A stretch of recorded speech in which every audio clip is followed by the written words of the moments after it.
Just like the saying, there's a calm before the storm. Two expert sniper shooters from the Ethiopia US Army camp, Bob Lee Swagger and Donnie, successfully wrap up a mission, but are suddenly pulled back when they spot larger hostile forces approaching. They try to take them out, but the enemy opens fire as well. They quickly report the situation to the command post. However, instead of sending help, the captain instructs them to pack up since they're operating illegally in the country. He believes Donnie and Swagger are highly trained and will find a way out. Unfortunately, the enemy chopper detects their position and Donnie is fatally shot. Dismayed, Swagger lands a destructive shot on the chopper, taking it down. 36 months later, Swagger is retired and living in exile with his dog. Meanwhile, in Langley, Virginia, he is being discussed by Colonel Isaac Johnson, Michael Sandor, and Jack Payne as the best marksman ever, though he was left behind as expendable. A ghost report reveals he inflicted 70% casualties. Strangely, the agency assets who abandoned him and Donnie disappeared 2 weeks later,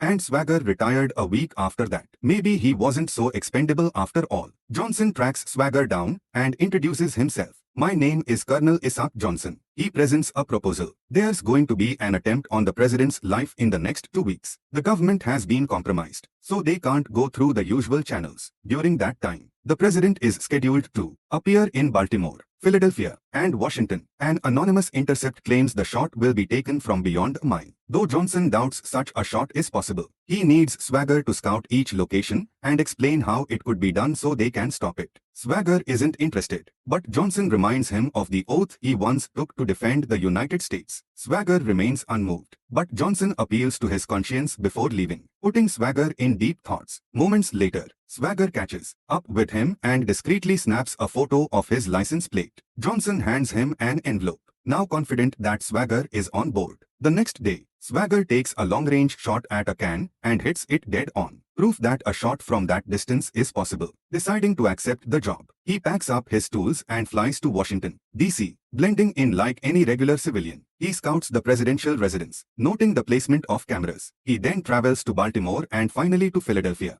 surveying each site. Later, he meets with Johnson and concludes that only Philadelphia offers a reasonable chance for success. The shot would need to be taken from beyond 1,800 YD from one of 6 locations approximately 5 stories high. The shooter would wait until the president took the podium and began speaking. The shot would require a large caliber handmade bullet. While Swagger is certain the shot is technically possible, he reveals that even the lightest uncorrected breeze could ruin it. The shooter would need visual indicators between the podium and the firing point. Finished with his report, Swagger turns to leave, but Johnson asks for a private word. He wants Swagger to act as the spotter since he's one of the few who would recognize the signs of a setup. After a pause, Swagger smiles and walks off. On the day of the event in Philadelphia, the president arrives. Swagger and the team are in position, each at their designated posts, waiting for what comes next. Using binoculars, Swagger surveys the surroundings and is introduced to Officer Timmons. It's an honor, as the president steps up to the podium to deliver his speech. Swagger takes note of the wind. At the same moment, a hidden shooter prepares his rifle and takes aim at the president. Still scanning the area, Swagger spots the shooter and orders the team to take him out immediately. However, to his shock,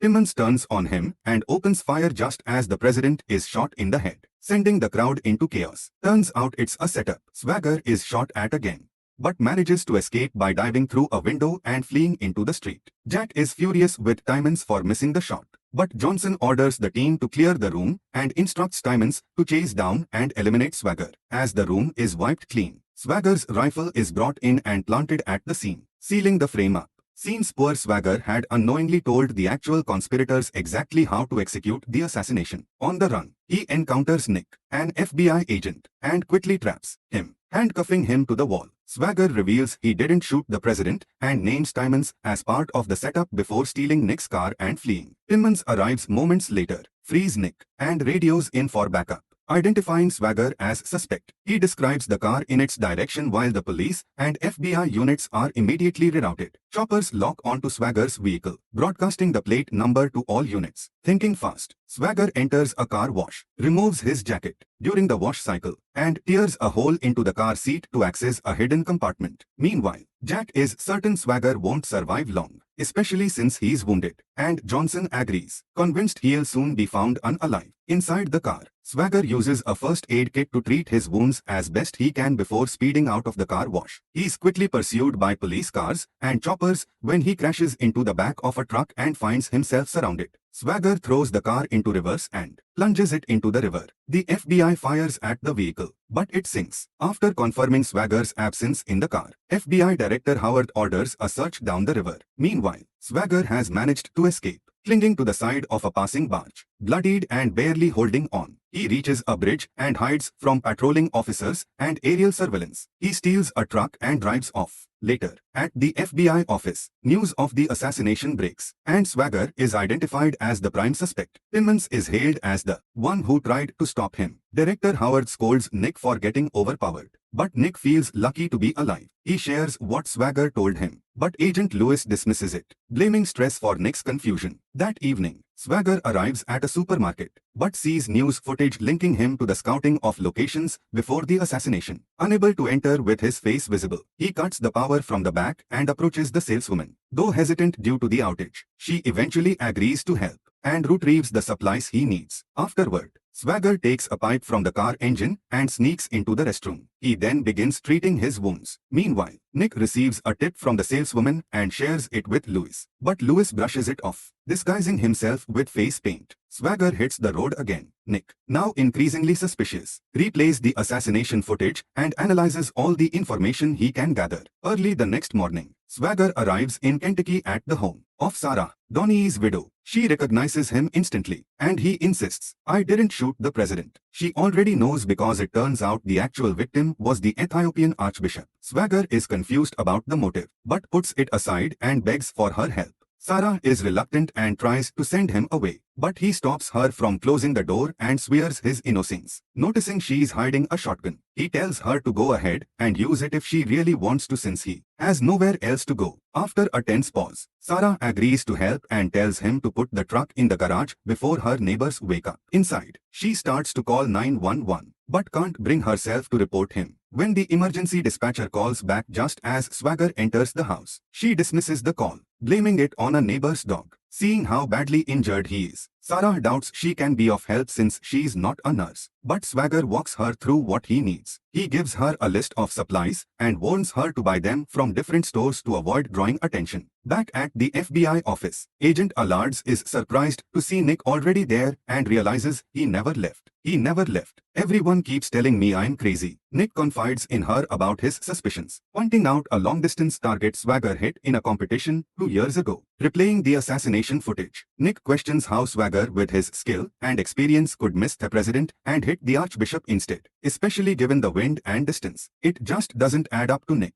Alerts urges him to let it go and get some rest, but Nick persists. He points out a flaw in Timmons's report, noting that a sniper would have been positioned in the center of the room, not at the window as Timmons claimed. When he asks to speak to Timmons, Allurs shows him a news report. Apparently, Timmons was shot and eliminated by a supposed mugger the previous night. Nick suspects it's just loose ends being teed up, but Allurs refuses to believe it. Meanwhile, Swagger instructs Sarah on how to help with his treatment after she gets all the supplies, though she grimaces at the severity of what she's being asked to do. Thankfully, she manages to carry it out while he's unconscious. Nick visits the location where the shooting occurred, hoping to make sense of it all. Sarah disposes of the bloodied supplies while Swagger is haunted by nightmares of the frame-up. At the chapel, Nick climbs into a hidden space and checks the floor. Using a tape measure, he notices a small precise hole and tries to check further, but is suddenly stopped by the bell. Meanwhile, Johnson, growing anxious, orders his team to re-examine every detail of Swagger's life. Swagger regains consciousness and finds Sarah by his side. She breaks the news that his dog was eliminated with authorities see, claiming Swagger shot it himself,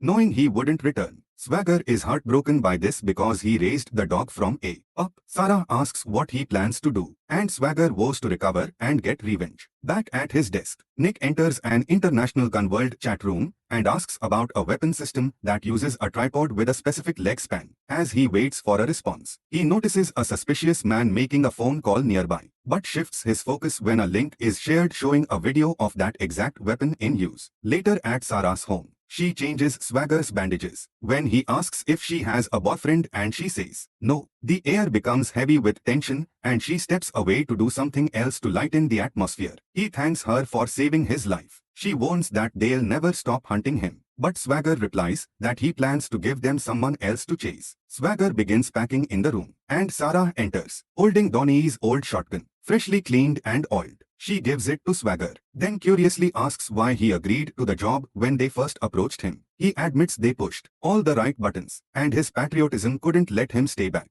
He asks for her help with a plan, and she agrees without hesitation. Feeling guilty, Swagger admits Donnie's demise was his fault since he should never have brought him into that life. Sarah is hurt by this and slaps him, saying Donnie loved what he did and knew the risks. It's not Swagger's burden to carry, and he agrees. He apologizes and they share an emotional embrace. The next morning, Sarah drives to meet the FBI agent Swagger told her about. Give him the vehicle ID number, who turns out to be Nick. The goal is to use him to flush out Johnson by passing him the vehicle ID. It's a quick handoff, and she wears a disguise and adopts a fake accent. Swagger watches from afar, relieved to see her make it out safely, and then sees Nick emerge as well. Suddenly, two officers confront Swagger, asking for ID. When one moves to pull off his cap, Swagger throws hot coffee in his face and fights them off. Before escaping, he ditches his jacket and hides under a hoodie. Back at the FBI office, Nick sneaks into a private room and searches for the vehicle ID. Later, he questions a Lords, who cautiously tells him she believes CNN received an edited version of the assassination footage before the FBI. Nick asks who gave it to them, and Lords replies that the source is an unnamed agency that denied involvement, which is a confirmation of sorts. She hesitates to reveal more, warning Nick it could get him charged, but he presses and she finally tells him that the ASAC's role comes with Delta clearance. Meanwhile, Johnson is alerted about the activity in the gun chat room and sees a Delta clearance request from an FBI field office moments earlier. Putting the pieces together, he realizes that Nick is the only person who had contact with Swagger before he vanished and works with the FBI. While walking across a bridge, Nick is on a call with the Lords discussing a suspicious company with ex-military connections, but no official ties to the government. Before he can process it,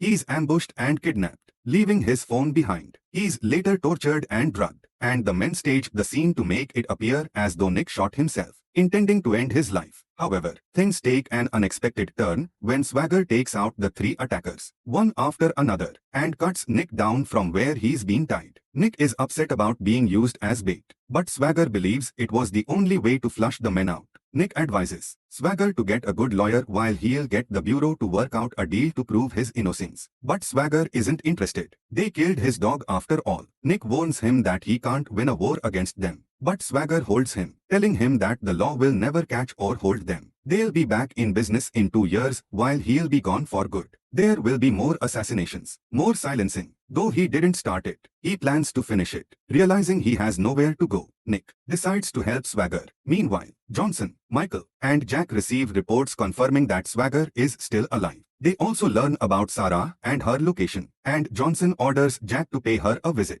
In Athens, Tennessee, Nick and Swagger meet an old man known as the greatest gunsmith. Swagger asks if it's possible to fire a bullet from one rifle and make it match another weapon perfectly. The man seats them and begins explaining the method. He tells Nick to grab a book from the shelf, then takes his hand, reading his palm, which makes Nick uncomfortable, opening to a specific page. The gunsmith explains how paper-wrapped bullets work. Swagger asks if he knows anyone alive capable of making a 200 YD shot. The man mentions hearing about a shooter named Bob Lee Swagger, though he's never met him. However, it's clear he doesn't believe it at all. He adds that whoever made such a shot is probably already dead because that's how conspiracies work. Swagger asks if there's anyone else, and the gunsmith talks about a guy who has retired from shooting. He was a brutal eliminator and was wanted. He was eventually tracked down to an abandoned building, and an artillery strike brought the building down on him. Some say he crawled out. Others said he passed, but the gunsmith never heard from again. Recalling a memory, Swagger realizes the man he's talking about is Michael, who's in a wheelchair. The gunsmith takes Swagger's hand and begins reading his palm. He warns Swagger that things aren't always what they seem, and Swagger asks for a name. Later, Nick calls a Lords and asks her to look up someone named Mkylo Serbiak. Meanwhile,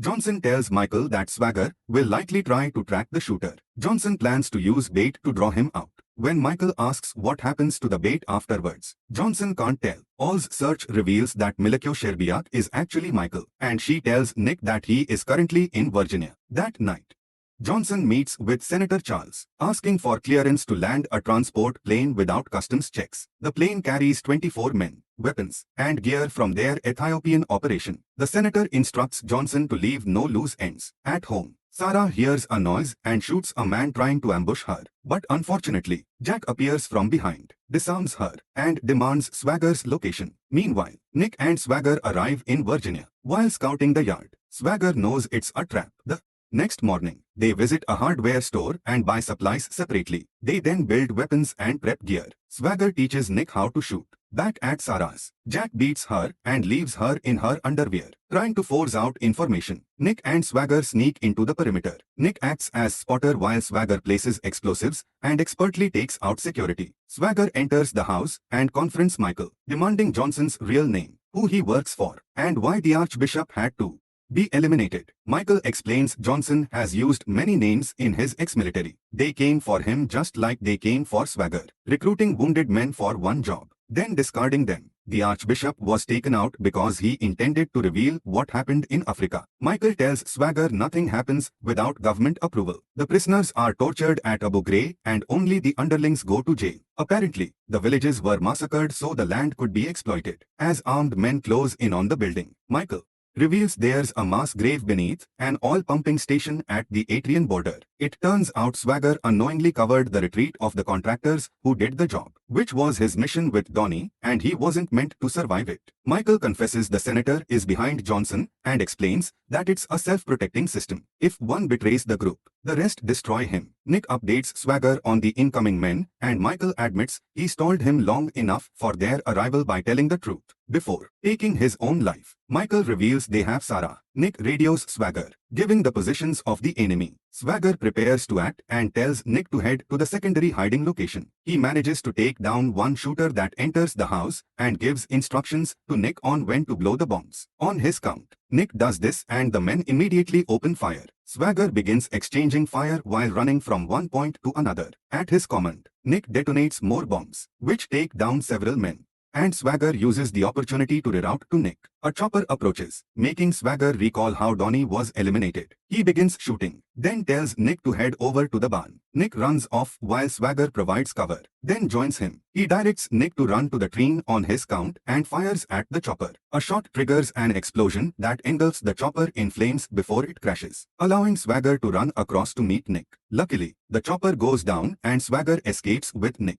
At the office, Howard is briefed about Nick's involvement in the shootout, leaving him in disbelief. Meanwhile, Senator Charles isn't happy with the turn of events.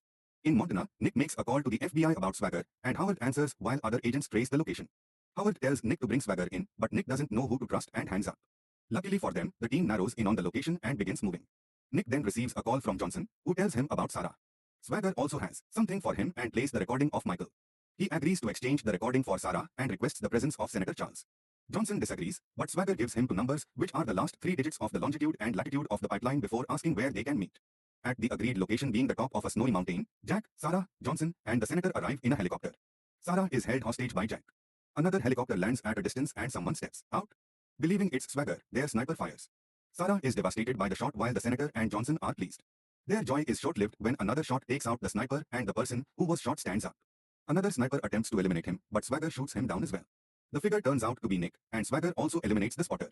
Jack panics and holds his gun to Sarah's back, but is stunned when Swagger shoots his fingers. The next shot blows off his hand, leaving him groaning in pain on the floor. Meanwhile, Howard receives an envelope and immediately mobilizes his team after seeing Nick's name. Swagger approaches and instructs Nick to search Johnson and the senator. While Nick does, Sarah picks up a gun and furiously shoots Jack multiple times, ending his life. Swagger gently retrieves the gun from her and ensures she's okay. While Nick apprehends the pilot, Johnson insists Swagger should keep his end of the bargain and Senator Charles offers him a job. Swagger confronts him about the sanction to wipe out an entire village, but Charles claims the pipeline brought stability to the region. The FBI arrives and Swagger lights up the phone containing the recording. Nick is surprised since it proved Swagger's innocence, but Swagger says no one is truly innocent. Once it enters official hands, it would disappear along with them. Done with everything, Senator Charles leaves in the helicopter, and Johnson smugly tells Swagger that his rifle recovered at the site is in FBI custody. He declares himself the winner, announcing Swagger as the loser in the game. Soon after, the FBI surrounds them and Swagger is arrested. At the Department of Justice in Washington, Swagger is brought in and Nick covertly passes him something during a handshake.